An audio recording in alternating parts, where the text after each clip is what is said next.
deploy a lot of security agencies to cover off and block most of the route within Kebbi and Zamfara State and neighboring Niger State. Therefore, Your Excellency, we need the cooperation of the communities and the people of Kebbi State. We are here to support you, Your Excellency, and to work closely with your government and the people of Kebbi State. So as we are unpacking the situation in Kebbi State, and our eyes are really fixed to the happenings and the updates from that state, we're keeping our ears to the ground also to know as soon as we hear the voices and cite those girls as promised by the federal government that they will be returned home and back to their parents and family members who are also hearing rather unpleasant stories of yet another school abductions. As we understand that gunmen have kidnapped an undisclosed number of students during an attack on St. Mary's Primary School and Secondary School in Papiri, Niger State. It was learned that the attackers stormed the school and said to be a private Catholic school located in the Guara local government area of the state in the early hours of today. So to say that the gunmen arrived in large numbers, riding on over 60 motorcycles and accompanied by a van. It was said to have shot the school's gatekeeper, leaving him with serious injuries.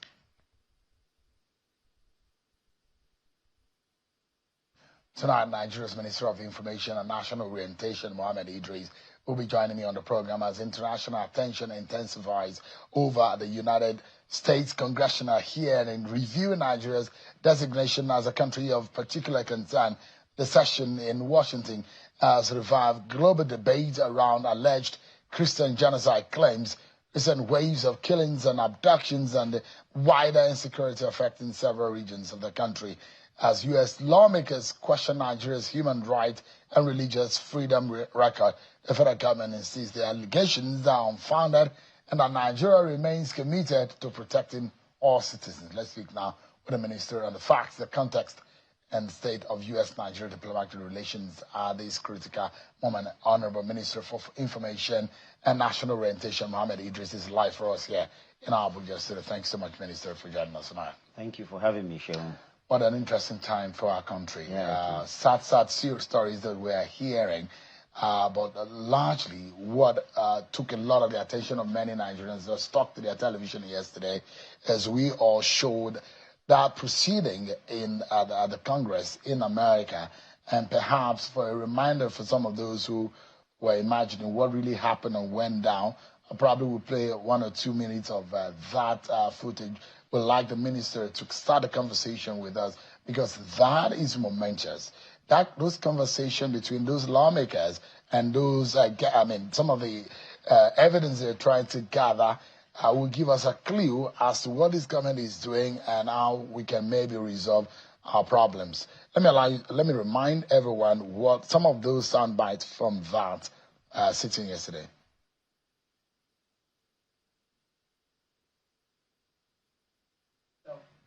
Question was, did things improve? I think the answer is no on that. Here's the question. Proportionally, do we see Christians killing Muslims in Christian areas of Nigeria the way that we are seeing radicalized Islamists killing Christians in Muslim areas of Nigeria? What I can tell you, Representative Huizenga, is that Christians are disproportionately targeted based on their population. Exactly. And by the way, for those that you can't pick up with the microphones, there's audible yeses behind you. Again, the people that are watching who are nodding their heads. Why? Because they have lived this. Their families have lived this. I went to school with kids from Nigeria.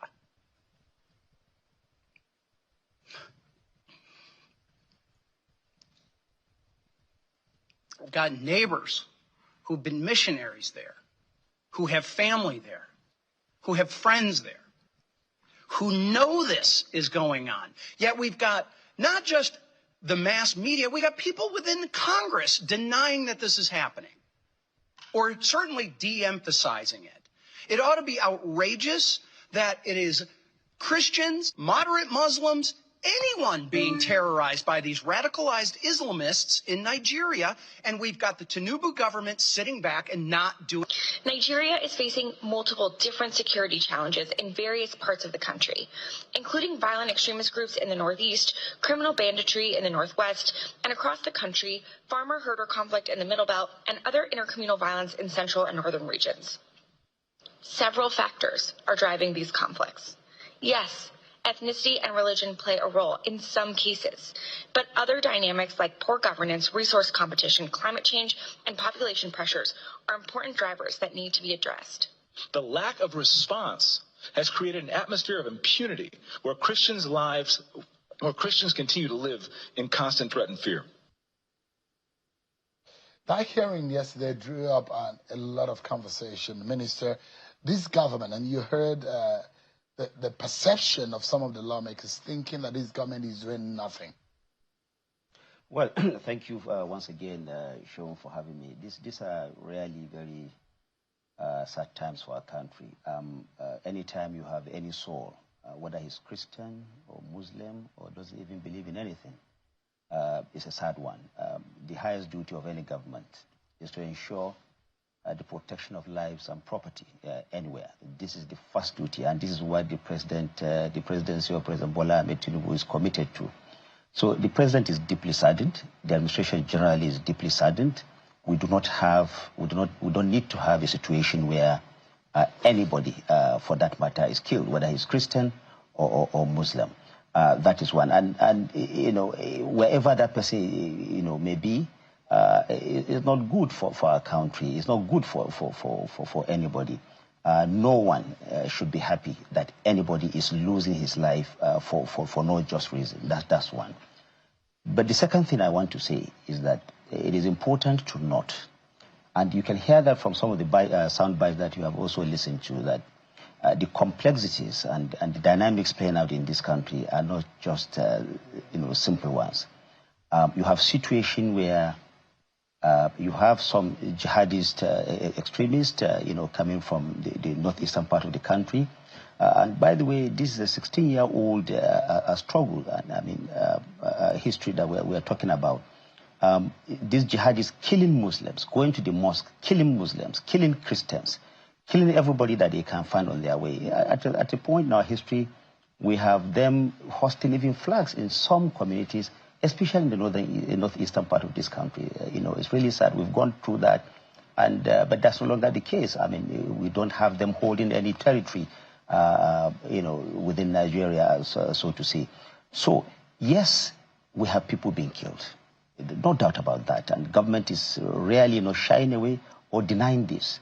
We have people getting killed, either as a result of this religious conflict, or as a result of the tension, due to some economic factors. And in some cases, we also have some communal clashes, especially in the middle Belton part of this states of Benue and Plateau.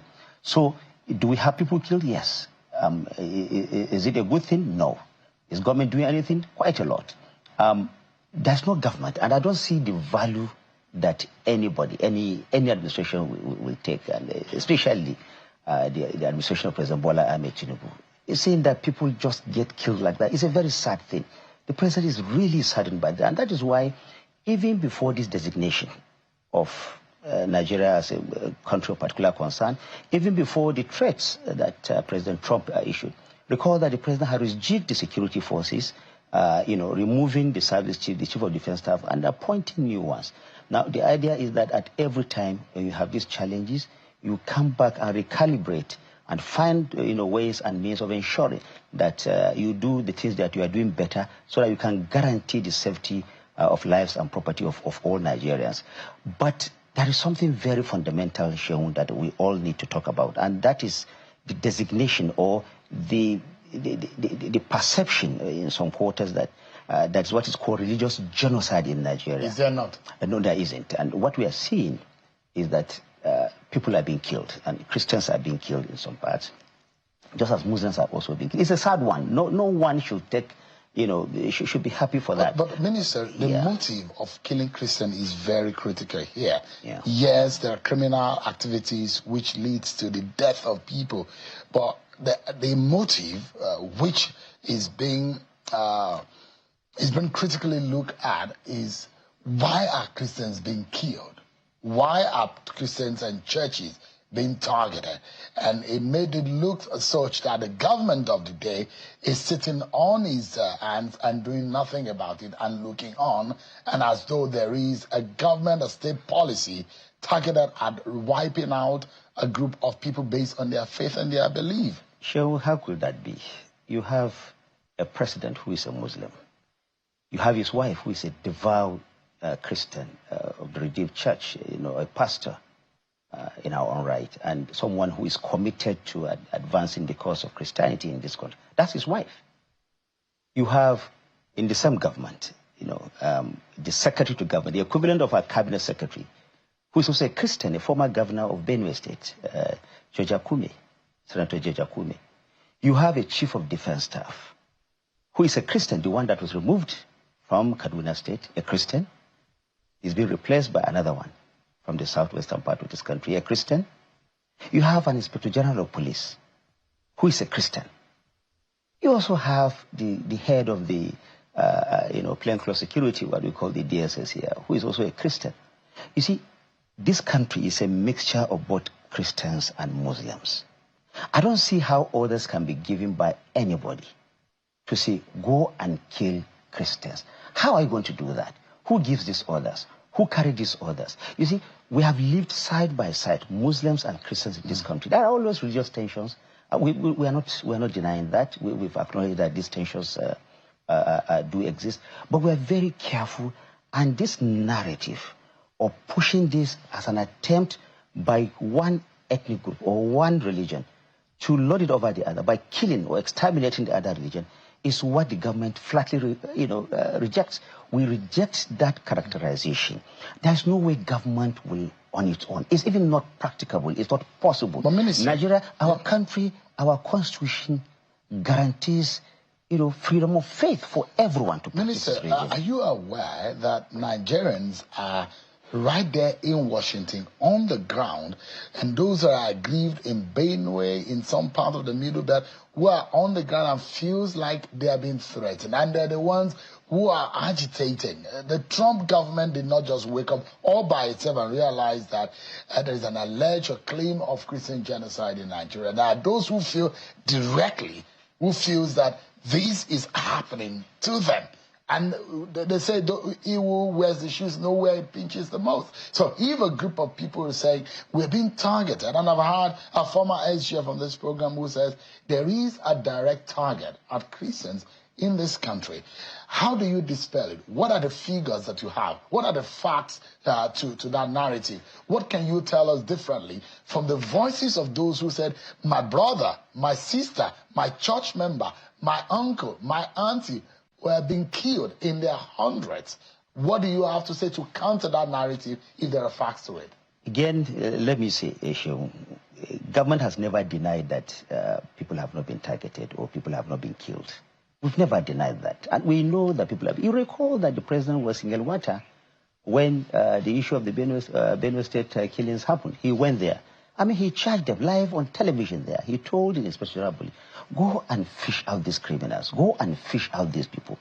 The point we are making is that we are never saying that people are not being killed, Christians are not being killed. The government would never say that. Of course, I mean, we are seeing what is happening. I mean, how do you deny that? But the point that is being made is that characterizing this as an attempt to exterminate one particular religion, being done by worshippers of the other religion. We do have people from, Muslims, I mean, who claim to be Muslims, who are also having this faith that you need to kill everybody. These same people are killing people in their mosques, chanting Allahu Akbar, going to the mosque early morning. These people are praying, and they are Muslims. So why are you also killing them? Now, if you go to Benue State, for example, and you go to Plateau State, chances are that because in Benue you have predominantly, you have more Christians in those areas where this has occurred. And historically, there's always been this tension. So what we are saying is that it's a combination. The drivers to this conflict, are not just one. There are many drivers. We have religion part of it. We have the economics part of it. We have the social, we have the ethnic, we have common criminality part of it. Where this government is being accused of complicity is what it is doing. Poor, reactive, and not enough. Let me say this. It is very easy. Does this government feel guilty in that regard? No, it doesn't. That you are not doing enough? No. That you are complicit by keeping quiet or looking away? And that there are a particular ethnic and group of people. How difficult is it to identify those who are killing innocent Nigerians? Well, it's sometimes difficult. You remember that this is not a conventional warfare. These people come into where there is a large concentration. In some cases, some soft targets. They come to areas where, people are largely unarmed and they perpetrate this crime and then they run away. But in most cases, they have been apprehended. I think sometimes we forget about some of the successes that we have recorded in the fight against these, bandits, criminals, and some of these jihadists. We've had a lot of progress in that direction. From May of 2023 to date, over 13,500 of these criminals, these are figures from the security agencies, have been neutralized or taken out of our society. 13,500. Over 17,000 of them have been apprehended. Many of them, even as we speak today, some of them have had their days in court. Some of them have been sentenced. Last week, the masterminds of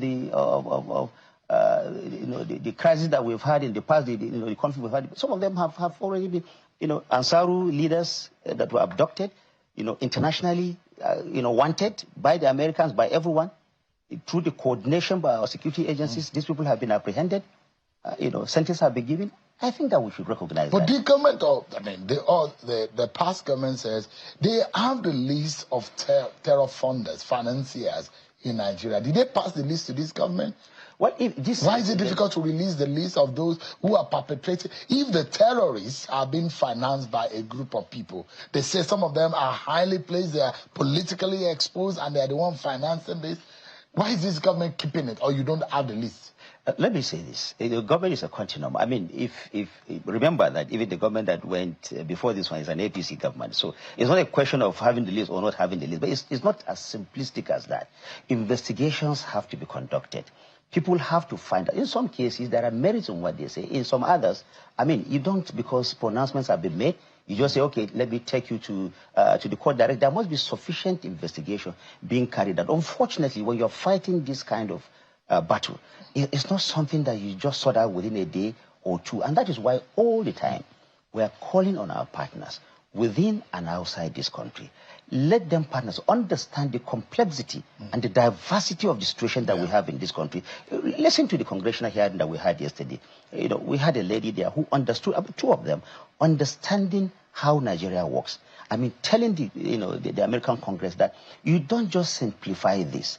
And then there is an opportunity, even in this pronouncement by President Trump, and that is why the government of Nigeria is saying, let's also go there and meet them and discuss and, in some cases, enlighten them about some of the things that are happening in this country. Nigerian government is working as seriously, ensuring that we bring an end to this. A lot of Nigerians don't think your government is doing anything. They think that you have poorly handled the situation. What exactly have you done? So much. The first one I told about, rejigging even the architecture of the security agencies is one. If government or the president feels that everything is going well, there's no need to have removed, for example, the head of change of strategy. Oh yes, we've been fighting this war. Oh, yes. More people are being killed. Oh yes. Well, you see, this is as a result of some of this thing that we're talking about. Just think for a moment. Why is there an upsurge in some of these activities, criminal killings and kidnappings, suddenly within 1 week? Why is it a coincidence that it's happening at a time that the American government is designating Nigeria as a country of particular concern? Why is it a coincidence that at a time that, some members of this government are in Washington discussing, engaging with the Americans to find common ground on how to, bring this crisis to an end? So why is there this kind of upsurge? And why is it that they are also targeting, there's a pattern in some of these targets. You go to a church, you target them. You go to a school, you target them. You go to a missionary school. There's a particular pattern. We should ask our questions. And what I'm telling you is that government of Nigeria is following this up diligently. There's a lot of intelligence. There are people on the ground in Washington who feel aggrieved and talking to the American government. But this government has not even appointed ambassadors. Who will speak for? When these people are in the room, who is speaking for Nigeria? Who is advocating? Who is speaking the language of the government of this country? Who is helping Nigeria to push the narrative of unity, a narrative of assistance, a narrative of military aid? That's why a lot of people think that this government is lazy, poor in handling of the situation. Well, we've had it before. It has been said, the president is finalizing this list. I mean, list of ambassadors is not something. We agree that ambassadors should be there, and the president has agreed that he's going to release this list. And I speak with you. The president is finalizing that. I mean, they've passed them all to the security agencies for checks. Some of them, these things also have back and forth going. But I can tell you that ambassador is going to be appointed pretty soon. In the next, very soon, you will have ambassadors in place. But let me say that the embassies have never been closed, actually. There are people, I agree that some of these decisions are taken by, persons appointed as ambassadors at the highest level. And there are some decisions that cannot be taken by people who are lower. But these embassies are open. And we also have collaboration. We have cooperation with the Americans, with everyone. We thought that our relationship with America broken down. No, it hasn't. If it has broken down, I mean, Sean, I can confirm to you that there are diplomatic engagements happening between Nigeria and the United States and other countries. It has never been foreclosed. Is any other country helping us also to sit on the table, to broker, to speak on this matter? Well, I don't think it's a matter of brokering yet. I think it's a matter for us to engage the Americans so that they can understand this more. What we feel is that there is no proper understanding of what the situations are on the side of the Americans. Of the Americans. So Nuhu Ribadu, the NSA, is leading other officials of government as we speak right now in America. Yeah. Why Nuhu Ribadu? What is exactly is the brief? What exactly are we up to? Is it a security conversation or a diplomatic conversation? Well, it's a combination of both. But you have to know that you don't just wake up and carry your bag and start going to America to look for who to talk to. I mean, the fact that they're in America indicates that there are channels of communication that has already been opened between Nigeria and America to deal with this matter, especially, after this designation by President Trump. So there were engagements, and these engagements led to the composition of the team that went to America to go and discuss with them. And we're engaging with them. These conversations are going on pretty well, as we can see. Has the president been able to speak with his counterpart in the U.S.? Have they been able to exchange emails, phone calls? Have they been able to interact? What do you know about that, Minister? What I can tell you is that, these things don't just happen. If president to president are going to talk, I mean, they don't just carry phone and say, let me talk to President Trump. Or President Trump just carry his phone and say, let me talk to... He will first of all make an appointment. They will first of all engage. If there are areas of gray areas that needed to be discussed, those areas will be discussed. And after which then, conversations can sort of... I don't think it's something impossible to say that President Trump is not going to talk to President Tinubu, or President Tinubu is not going to talk to President Trump. These are president. President Trump is the president of America. President Tinubu is the president of the largest black... but why is President Bola Tinubu shy of visiting Washington? It's probably one of the few Nigerian presidents that is not, in this long time, that's not been able to go visit the American president because of our long-standing bilateral and diplomatic relations with that country. Well, we believe that he will go once the situation is right for him to go. But he has been to America. I mean, I was with him at the UN when he took office. I'm talking about visiting the White House. He will. Past presidents. I believe that he will do that. I believe that he will do that. Let's not make a deal out of it. The fact that these countries are engaging, America is engaging Nigeria, Nigeria is engaged in America. What we want to say to Nigerians is that I think that this is the time for us to understand who we are as a nation.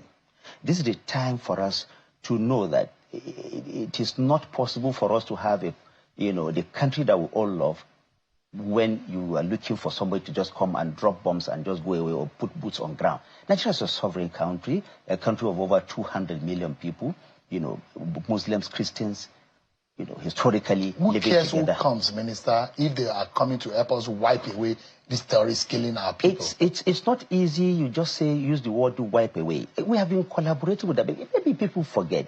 The same President Trump has helped this country in his first coming, to fight this insurgency. So what we are saying is that, and this is the message we are taking to them, we are open for this kind of conversation. We are open for this kind of engagement. We are open for any kind of cooperation, regional, international, with the Americans, with anybody who wants who want to see that there's an end to this crisis in Nigeria. Nobody is happy for it. And I want to tell you, Ishewu, that because Nigeria is a sovereign country, nobody just opens its border. I mean, which country does that? Oh, come and just drop bombs in our country and go. I mean, this is not, this is a sovereign country.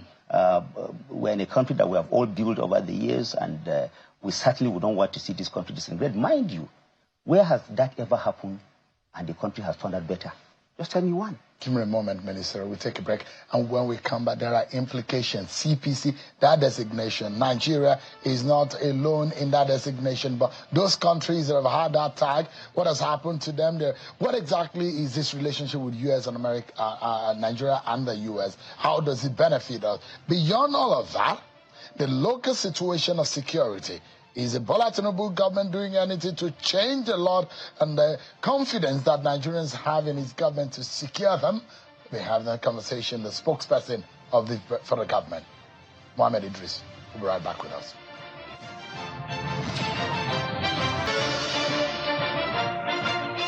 Thanks so much for staying with us. The Minister of Information and National Orientation, Mohammed Idris, has been speaking with us on the program.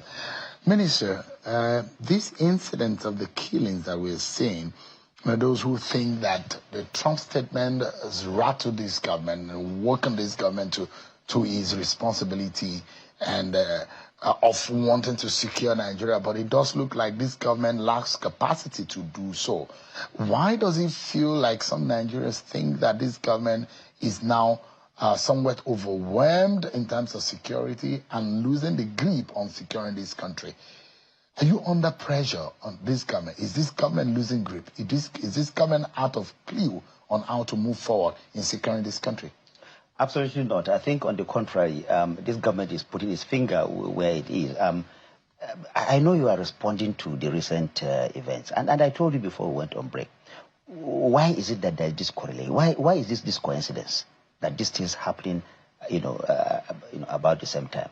Were we under pressure when Ansaru, the leader of Ansaru, and his chief of staff were apprehended by coordination by the security agencies in this country, intelligence security? These are people that even the Americans have put bounty on.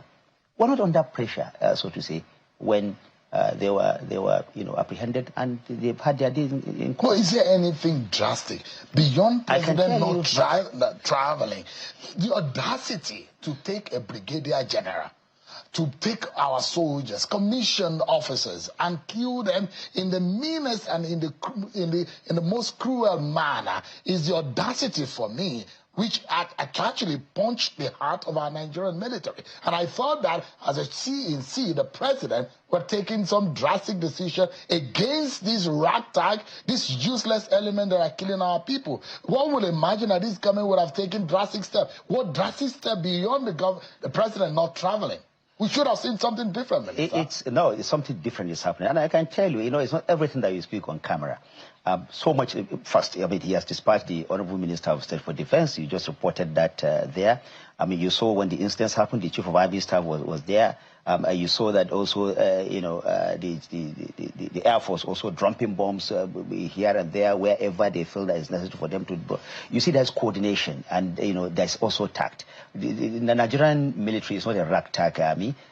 Just because something has happened, you don't expect them to pour. There's strategy in it. I can tell you that all these children have been taken. By the way, this is unfortunate that we have lost someone, the rank of Brigadier General, in this battle. He's paying a supreme price. It's not the first time, but of course everybody should be sad for it. These are people who have been trained to keep us safe, so that we can sleep in our houses. So when they are attacked, I don't think we should celebrate. I think it's a moment for reflection. All Nigerians should really come together at this point, ensure that, we sing one song of unity to take away these criminals, these bandits, these jihadists, whoever they are. Are we encircled? Encircled how? Do we have, because this rise, this spate, Kwara, Nasarawa, Niger State, and it looks like things are drawing in. It looks like there's some war against us. Are we encircled? Who are these people that wants to bring our nation down? Can we feel safe in our country? Very safe. I will tell you that very soon all these issues will fizzle away. And that is why we are saying let's be careful in the way we drive this narrative. You know, some of this is as a result of the kind of, messaging coming out of our country itself. You know, when someone leaves his country and goes to another country and say, we are not safe. I mean, at a point that, our economy is getting revamped, at a time that even the rating agencies of the world are saying that, look, Nigeria appears to be growing positively economically, at a point that we've been taken out of the grey list of, countries of concern financially, if you will. I mean, this one came a few weeks ago. At the time that our GDP, at the time our GDP is growing, at the time that inflation is coming down, it's only the living that will benefit from that. But let me say, if security is not secured, this government is going to secure everyone. I guarantee you. And let me tell you, it's not just enough to come on air and just talk. There is so much. I'm in touch with the security agencies. I'm in touch with what is happening in the administration. And I know that so much is happening. Are we to expect anything drastic? Oh, yes, drastic. Yeah, in the next few days. Certainly, I can tell you that. That, some of these people that have been taken hostage will be reunited with their families. You see what some Nigerians are saying? They say, your government is so interested in getting defectors from opposition party to your party rather than engaging the Nigerian people. That your government is very good in getting governors of the PDP to their side, but in getting the Nigerians and engaging them, why does it look like there is this disconnect between the average person and this government? No, I don't think it is correct to say that people are coming into this party because of the great things that are happening in this country. You recall, Ishu, we had a time in our history when even the payment of salaries was difficult, in our nation. We had a time in the last 2 years before the president took office, we're using 97% of our income to service debt. We had a situation where 27 out of 36 states were unable to pay salaries. We had a situation where almost all the capital projects in all the states are grounding. But since the president came in, he took these very drastic decisions that were painful at some point, but are now reaping fruits. And if you use the president's metaphor, like a woman who has gone through labor and has delivered a baby, and then you look at the baby and smile. We are getting there. The president himself has assured Nigerians, not once, not twice, that the economy has indeed turned the corner. And this is exactly where we are going, Sheung. The issue of security, which is really the major problem. I mean, the president will not just stop going to South Africa. He will not just stop going to Angola because he just wants to sit at home. There must be something that he's doing, and he's engaging with the security agencies. They've been charged that they must bring this situation under complete control. So why we just imagine that UAE even helped us? They told the rest of the world that the list, and they know the people whose names are, and someone was even arrested while traveling out of this country. There is a challenge on this government ministry. He can take it to cabinet to say, can Nigerians have a closure on that particular list, unedited? Let Nigerians know. And I imagine also, Minister, that whatever that is going on in our country today, insecurity, and the fact that Trump, that those who say if Trump wants to help, let him come and help, let him not threaten our nation and the sovereignty of our nation.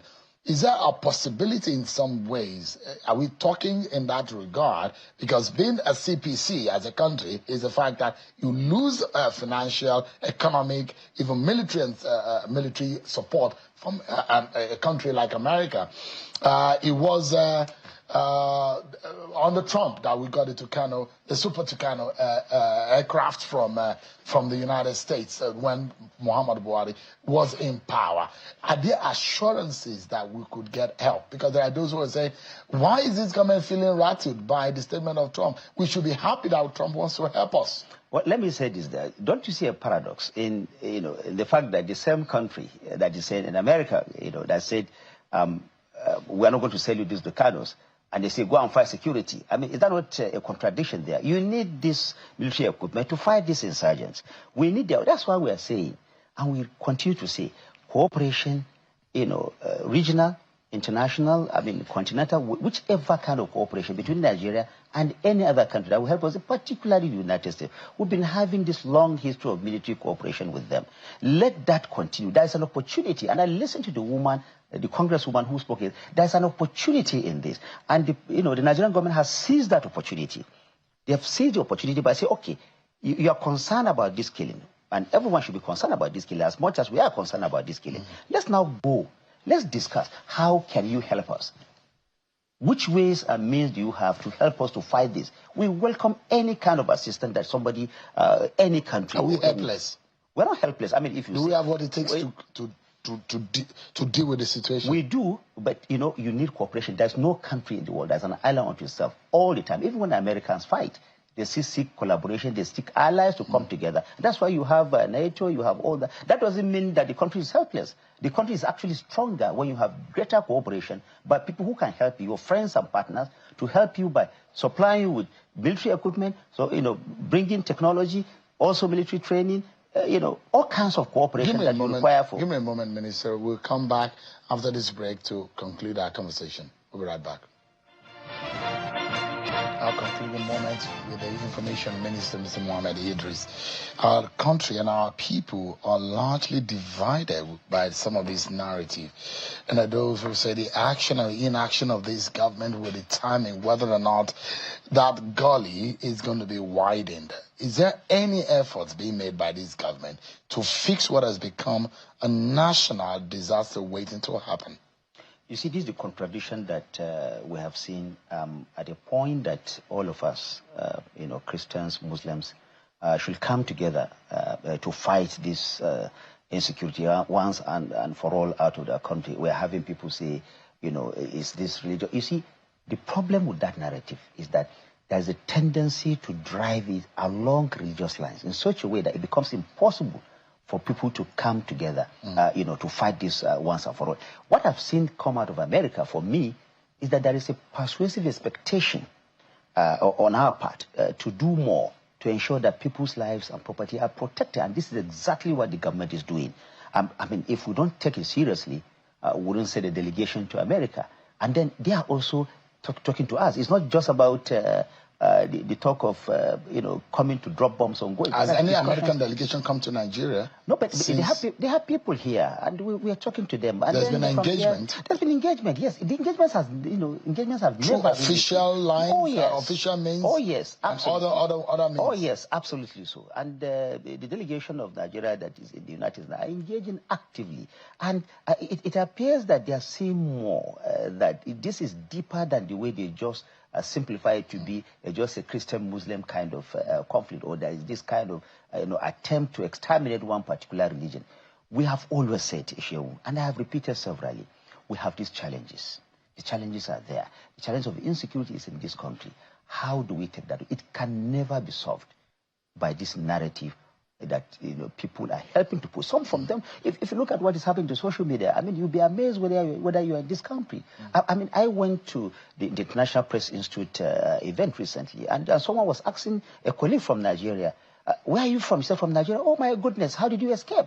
I mean, it's really sad, as if people cannot even come to Nigeria. We need to be careful. We need to come together as a people. This is not a time to divide ourselves. This is a time for unity, for us to come together so that we can fight this once and for all. Nigerians historically have lived side by side, Christian and Muslim. We will continue to do that. We will come out of this by God's grace. Minister, we're totally out of time, but in 30 seconds, if you may, if the way Professor Wole Soyinka described Donald Trump, if Donald Trump comes true to his word, to say he's coming to Nigeria, gun blazing, and it's going to be fast and ferocious.